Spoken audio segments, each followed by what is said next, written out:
Alright, the BTCC weekend, the Croft, the first time in a while I've been able to sit down and watch it on race day. Of course, a very busy race day in which I was alternated between it, the Formula E, the Formula 1, the ERC, and then ended up going on to NASCAR as well.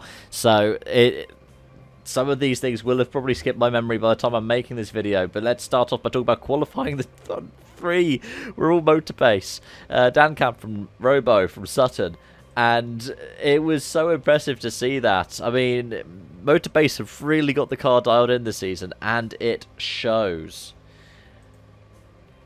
But yeah, race one, they just took off, didn't they? And the top four stayed the same as it was on the grid. Josh Cook holding on to fourth.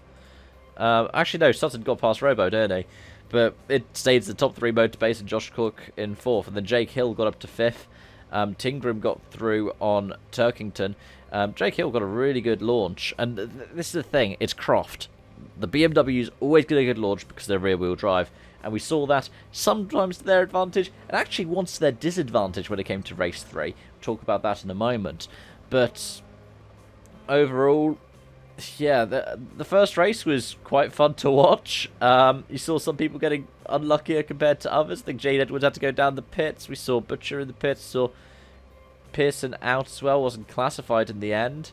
And then, yeah, on to race 2. I think I ended up missing the start of race 2 for some reason. I think it was following another series. But again, Tingram performed well. And Tingram did really well throughout the day. He put a lot of pressure on throughout the day. And it shows why he's the reigning champion. But again, it was it went to Motorbase. This time it was Ash Sutton, and it looked like it could have been a 3-for-3 for Motorbase. I think the people who were quite unfortunate this time, it was the likes of George Gamble, who ended up going down the pit lane, and Dexter Patterson, both classified as non-finishers. And then get on to race 3. Turkington got the reverse grid pole and just took off. It was Tingram who was alongside, wasn't it, in hot pursuit. We ended up getting the yellow flag out because of the crash that took Dan Lloyd out. That was a hefty impact. But also the collision between Jelly and Sutton, which took them both out the race. We ended up seeing 2 BMWs. I can't remember what happened to Morgan, but actually, am I getting my BMWs confused? I might be getting my BMWs confused at this point. But yeah, that was one that was almost like 6 to 1, a half dozen of the other. Sutton caused his own downfall by moving across the BMW, and yeah, both of them were out.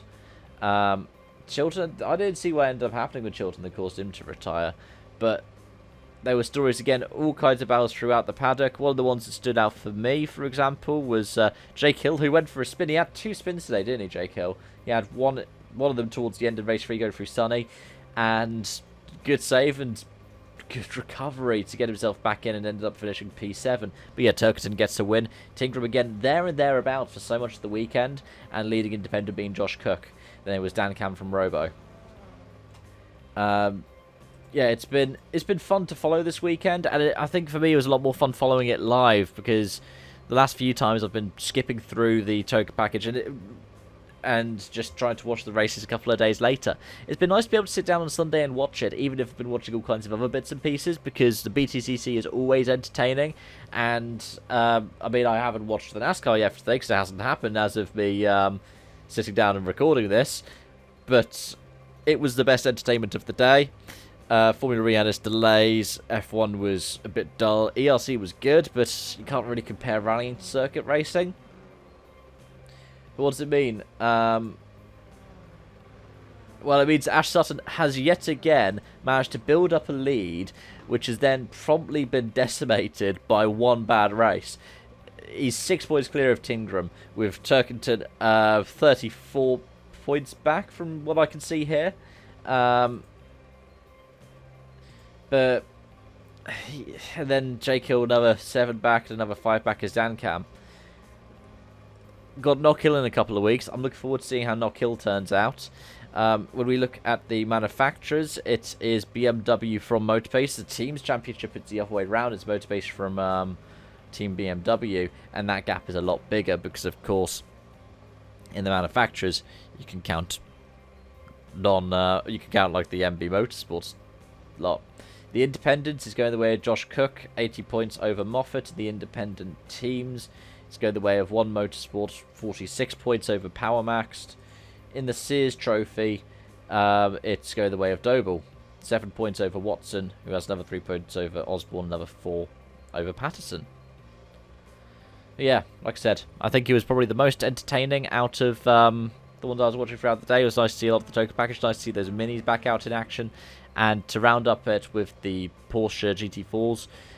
It's nice to see them make the most of all of the airtime with the token package. Those are my thoughts. Let me know in the comment section down below. I definitely missed something out. Blame the fact that I'm very, very busy, and this has been a day full of racing. So, thanks for watching. Hope to see you around. Bye for now.